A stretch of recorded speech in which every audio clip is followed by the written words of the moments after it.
Welcome to the latest edition of Don't Take This as Gospel. I'm Mike Bartica, and we are looking today at God and human sacrifice. So I want to posit a little story for you. Let's say that you get a revelation from God, and that revelation says, hey dude, I want you to take your only son, the son you love, he's cute, and I want you to strap him to a bomb vest, and then I want you to put him on a plane, and when I give you the signal, you're going to hit the detonator, and then the plane's going to blow up. Okay, fair enough? Got the plan? All right. So you decide you're going to submit to God's will. So you take your son, cutie, strap him in a bomb vest, put him on a plane, you click the detonator, and nothing happens. The plane lands safely. There's no explosion, and everything's fine, and your mom's brother's aunt picks up the kid at the airport like he was supposed to. So what happened? I mean, did you do something wrong? And God says, no, you did not do anything wrong. I just wanted to see if you had enough faith in me to go through with this. I wanted to see if you were going to be my faithful servant. And so I put you to this test, and you passed. You passed with flying colors.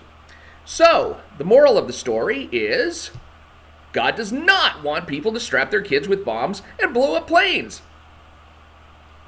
What? I mean, hold on for a second. You just had a guy go through all of the steps necessary to put his kid on a plane and blow him up. And the only reason that it didn't blow up is because, the detonator miraculously didn't work because you basically stopped it from going up. But you're saying now that the whole objective was to prove to you that God doesn't want this kind of behavior that you just went through to fulfill? That's a crazy argument. And what's really strange is that's exactly the argument that Dennis Prager makes in his book, The Rational Bible, Genesis, God, Creation, and Destruction. If you want to pick up a copy, please go to the affiliate link in the video description. Now, the context, of course, is Genesis 22, the near sacrifice of Isaac. Now, it's a near sacrifice because, as you will see, and this is an actual picture of events that was taken with a camera. No, I'm just kidding. There is a sacrifice about to take place where Abraham has been commanded by God to slaughter his son Isaac. Isaac, this child who Abraham is supposed to become the father of many nations through. And he's going to do it. He's absolutely going to plunge this knife into his son and kill him. And then an angel sent by God tells Abraham, no, don't do it. Don't do it. But this is something that God commanded Abraham to do. I mean, Abraham was commanded by God to take Isaac and go sacrifice him. Now, you might think to yourself, oh my gosh, who in his right mind would actually obey a command from a God like that? But, Dennis Prager argues, virtually every ancient society about which we have data had human sacrifice. The killing of human beings to propitiate their society's God. So this was something that every ancient society did. Human sacrifice was practiced in Central America as recently as the 16th century, that's like 500, 600 years ago, and is still practiced in some areas of Africa today. You'll see some articles about children getting kidnapped for child sacrifices.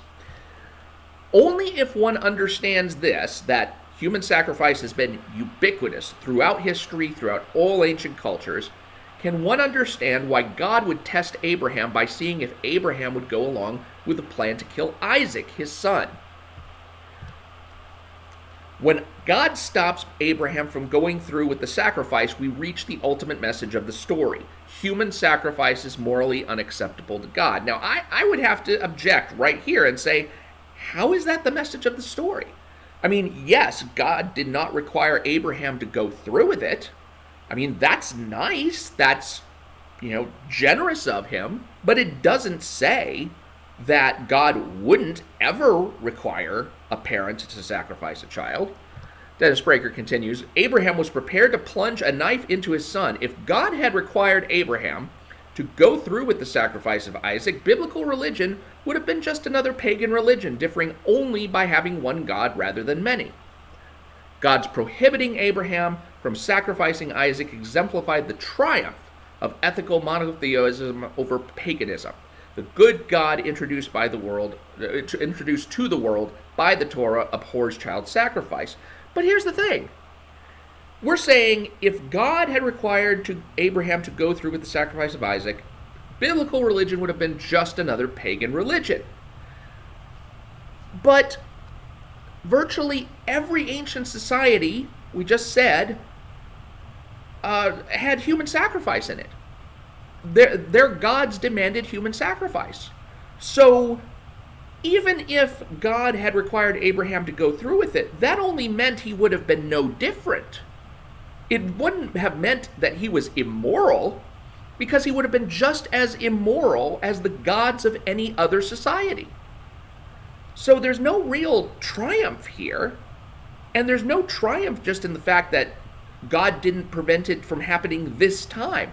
And what's really, really odd is that Dennis Prager goes and refutes practically his own argument that human sacrifice is morally unacceptable to God in his next commentary, which is, vast numbers of parents have willingly sent their children to fight and die for their beliefs. When the cause is moral, these people are doing God's will. The question, therefore, is not whether parents, even in our time, are prepared to sacrifice their children. It is whether they are doing so for a good and true cause or an evil and false one, as was the case with millions of German and Japanese parents during World War II. And we'll get to this one in a moment. The case with parents who celebrate their child's death when the child engaged in an Islamist suicide terror attack. Now, let's just break this down for a second. What Dennis Prager is saying here is that, there's a difference between moral human sacrifice and immoral human sacrifice. If you're sacrificing humans for a good cause, well, then that's something that God favors. And if you're doing it for a false cause, well, that's something that God doesn't favor. So you would say that the moral of the story is that immoral human sacrifice is unacceptable to God, whereas moral human sacrifice is acceptable to God. But this is almost like a tautology. And moreover, think about the case of the child who engaged in an Islamist suicide terror attack. Did that child not think that he was doing God's will? Of course. That's the whole point of an Islamist suicide terror attack, is to do God's will. That's what the person who engages in that kind of activity is thinking. I'm doing God's will by blowing myself up for the sake of the cause of Islam. Whether that's true or not in the mind of other Islamic clerics or something is beside the point. We're just basically saying that, hey, in the mind of the Islamist terror attack, the Islamist terror attacker, this is entirely a moral human sacrifice on his part. So I don't understand this whole argument, and it doesn't really make any sense. Now, to Dennis Prager's credit, he does say what the real test is. The real test is that Abraham was going to sacrifice Isaac, and God had made certain promises concerning Isaac. So this is Dennis Prager speaking again, what might have most puzzled Abraham was not his being told to sacrifice his child, again, because child sacrifice was ubiquitous. If God had asked for that, then God would have been just like all the other gods. This was not something out of the ordinary or thought to be immoral at the time. But being told to sacrifice the child through whom God had promised would be the father of a nation, father of many nations, you would say. How could the commandment to sacrifice Isaac be reconciled with God's promise of a future nation emanating from Isaac? In not fully understanding God's ways, Abraham represented every believer who came after him. And at this point, Dennis Prager in the commentary just kind of shrugs his shoulders and said, this is not Dennis Prager, by the way, it's just a guy shrugging his shoulders. He just kind of shrugs his shoulders and says, yeah, well, sometimes you just don't know God's will and you just got to follow through on it anyway, which in Abraham's case was going to slaughter his child. Now, I like the fact that the New Testament puts a spin on Abraham's obedience that is not altogether obvious from the text of the Old Testament, the text in Genesis 22. Now, these quotes are coming from the text of the New Testament. This is from Hebrews, the book of Hebrews. which was specifically, by the way, written to Jews who were thinking about falling away from Christianity and going back to Judaism. So it draws upon a whole lot of Old Testament material. And so in this particular part of the book of Hebrews, we're drawing upon the near sacrifice of Isaac. And so it says, by faith, Abraham, when God tested him, offered Isaac as a sacrifice. He who had embraced the promises was about to sacrifice his one and only son, even though he had said to him, it is through Isaac that your offspring will be reckoned. So God had said to Abraham, it is through Isaac that your offspring will be reckoned. And if I can ever get down to the next part. Abraham reasoned that God could even raise the dead. And so, in a manner of speaking, did he receive Isaac back from death. So here's what the New Testament is saying that Abraham's thought process was. God had made Abraham this promise that Isaac was going to be the son through whom Abraham becomes a father of an entire nation. Now God has ordered Abraham to kill Isaac. So how can both of these things be true? Isaac hasn't married. Isaac hasn't gotten any kids of his own yet. We don't know how old Isaac is at this point, actually. So, people think that he's necessarily a child because Abraham actually convinces him to go through with this stuff. But he could be anywhere from a child to a young man. But nevertheless, he has not married and he has not produced any children. If he dies, that's it. That's it for the promises that God made. And Abraham has to kind of reconcile that and say, okay, God promised me that I was going to be a father of a nation through Isaac, and now he wants me to kill my son, which would totally wipe that out. How could both things turn out to be true? And what the New Testament says is that Abraham realized, okay, now this is not something that's ever happened before. God has never raised a dead person before, and at this point in Genesis, that's true. There are no resurrections so far that have taken place. I don't think you see a resurrection until you get to either one of the books of Samuel or one of the books of Kings or Chronicles. There's been no resurrections throughout history, so Abraham has to think for himself and say, God is all-powerful. If I kill my son, God can raise my son from the dead. And then Isaac can go on to become this progenitor who will, lead to me becoming the father of a nation. So it could happen. And I have faith in God, and therefore I'm going to believe that God is able to do this and will do this. And so that faith and that confidence gave Abraham the intellectual rationale to go through with this sacrifice of his son. And this comes from Hebrews 11, 7 through 19. Now, if you're a Christian, this probably sounds familiar. Abraham is about to sacrifice his one and only son. And he does so on the basis that God could even raise the dead. Who are we talking about, of course? Is this being familiar? Well, it's the ultimate human sacrifice. The human sacrifice, in fact, on which all of Christianity is based. The sacrifice of Jesus. The sacrifice of Jesus Christ on the cross. This is God's one and only official approved human sacrifice. In the sense that, he was called upon to be the sin offering for the entire world. Now, when you understand this, then you kind of understand, going back to Genesis 22, the kind of dynamics that are going on. Abraham here is passing a test, not only on behalf of himself, but in a sense on behalf of all humanity, because God is saying, will you sacrifice your only son, whom you love, for me? And then Abraham, in being willing to do that, then merits God saying, okay, I'm not going to make you do that, because for one thing, Isaac, although being product of a miraculous birth, Abraham and Sarah were way too far up in years to have ever even thought about having a child, and yet they did.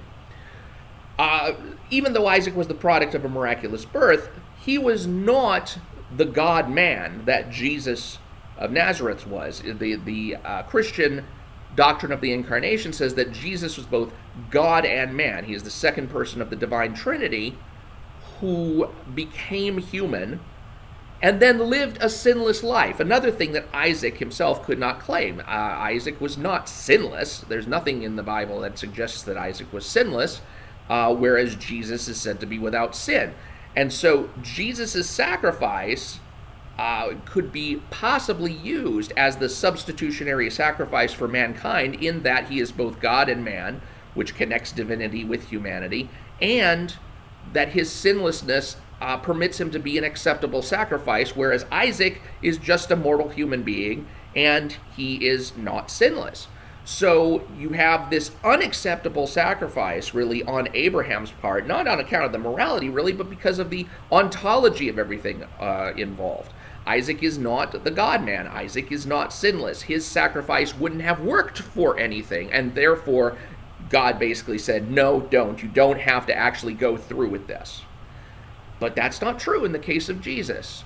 God, seeing that Abraham would have offered up his one and only son whom he loved, God actually did offer up his one and only son whom he loved on the cross, whose sacrifice could be efficacious for the sins of the world, whereas Isaac's would not.